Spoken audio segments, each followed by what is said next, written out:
میرا ایک پیشنٹ تھا، میں اس کو نہیں جانتا تھا لیکن وہ مجھے جانتا تھا، میرے علاقے کا تھا۔ وہ وابڈا میں لائن مین تھا۔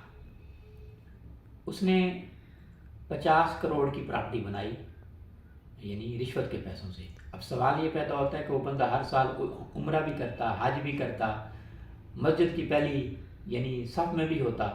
میں اس کو بڑا معزز سمجھتا تھا۔ تو فوت ہو گیا، اس کی مسز اور وہ دونوں فوت ہو گئے۔ مسز کو کرنٹ لگا، وہ بچانے گیا تو وہ ارتھ تھا اس میں، وہ بھی فوت ہو گیا۔ میں جب اس کے گھر گیا فاتحہ دینے کے لیے تو 12 سال کا بچہ تھا، تو میں حیران ہو گیا، لیکن اس کے ہر جگہ مقدمات چل رہے تھے۔ تو میں کہنا یہ چاہ رہا ہوں، قسم ہے زمانے کے انسان خسارے میں ہے۔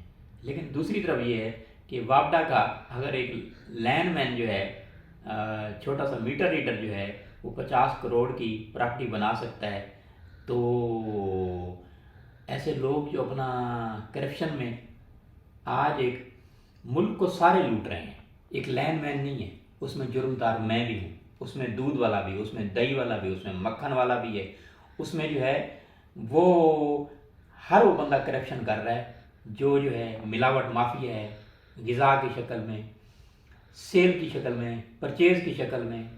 علامہ اقبال کہتے ہیں زہر میں تجارت ہے، حقیقت میں جوا ہے، سود ایک کا لاکھوں کے لیے مرگ مقدار۔